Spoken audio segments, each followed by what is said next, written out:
Alright guys, I'm back with another chapter in Exodus. We're in Exodus chapter 22 where the header reads protection of property. And we'll get right into it. If someone steals an ox or sheep and then kills or sells it, the thief must pay back 5 oxen for each ox stolen, and 4 sheep for each sheep stolen. If a thief is caught in the act of breaking into a house and is struck and killed in the process, the person who killed the thief is not guilty of murder. But if it happens in daylight, the one who killed the thief is guilty of murder. A thief who is caught must pay in full for everything he stole. If he cannot pay, he must be sold as a slave to pay for his theft. If someone steals an ox or a donkey or a sheep, and it is found in the thief's possession, then the thief must pay double the value of the stolen animal.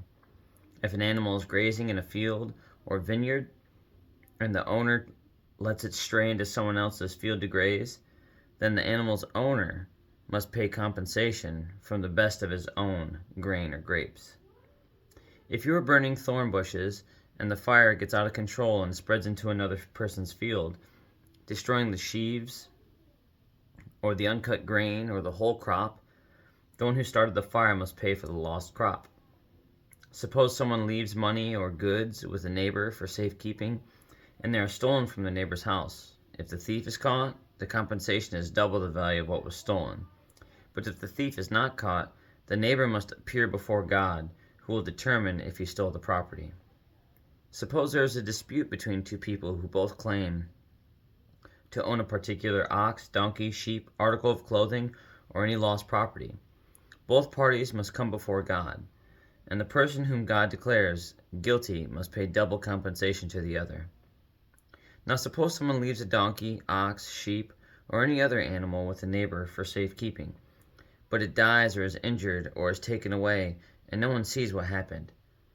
The neighbor must then take an oath in the presence of the Lord. If the Lord confirms that the neighbor did not steal the property, the owner must accept the verdict, and no payment will be required.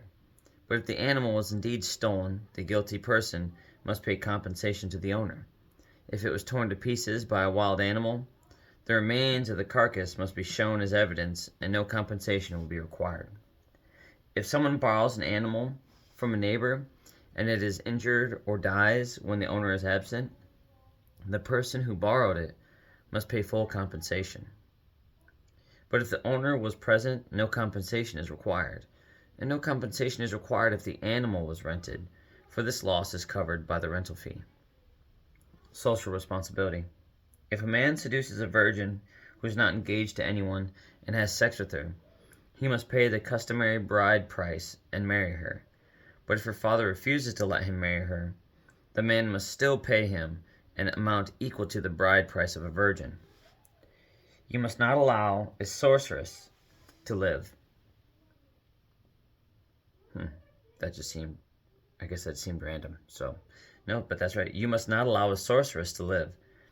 Anyone who has sexual relations with an animal must certainly be put to death. Anyone who sacrifices to any god other than the Lord must be destroyed. You must not mistreat or oppress foreigners in any way. Remember, you yourselves were once foreigners in the land of Egypt. You must not exploit a widow or an orphan. If you exploit them in any way and they cry out to me, then I will certainly hear their cry. My anger will blaze against you, and I will kill you with the sword. Then your wives will be widows and your children fatherless.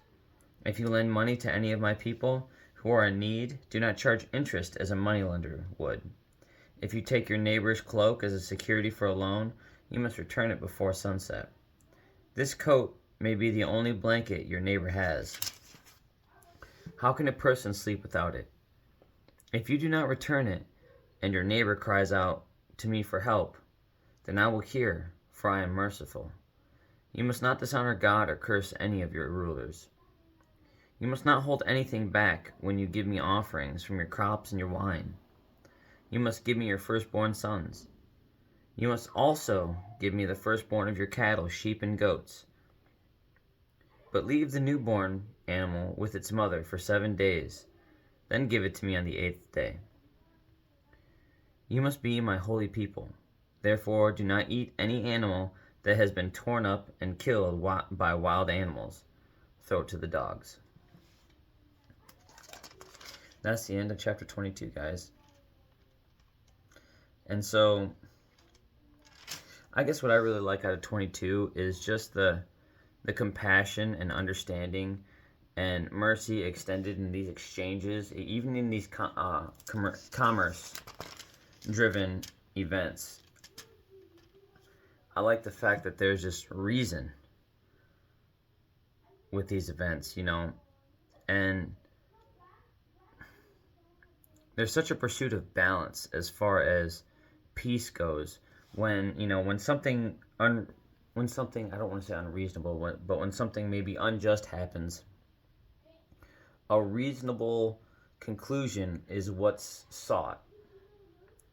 And so because of that, it just creates a natural order to things, and the desire to maintain balance, but also to maintain understanding as when certain things happen, and if both parties witness this, and if this was just an unfortunate loss, or like, so much is required to identify intent and context, that in the pursuit of that, relationships are maintained, rapport is maintained, honor is maintained, and so it's just a great law to live under. Now, it seems archaic, it seems very rudimentary, but I mean, this was ahead of its time. People just squabbled or killed each other over things like this. And he said, whoa, whoa, whoa. There's a better way to do these things. There's an honest way to conduct yourself so that you can show that you love one another.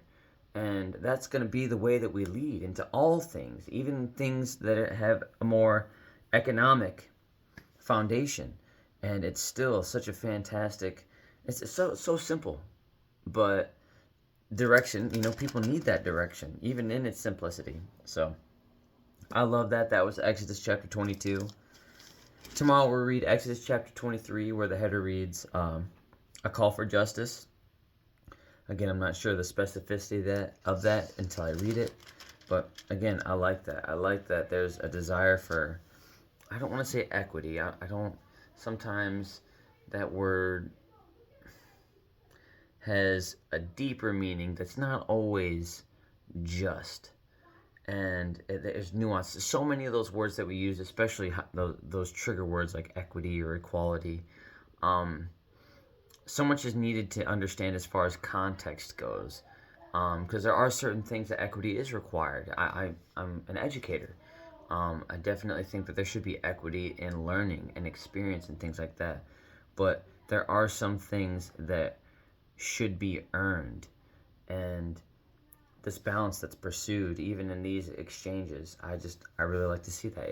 It's encouraging that that's the intent, that we get along, that we're honorable, and that we love each other, and that we're just trying to do the right thing. But on that note, have a good night. God bless. I love you. Jesus loves you. And I'll see you back here for chapter 23 tomorrow of Exodus. Have a good night, guys.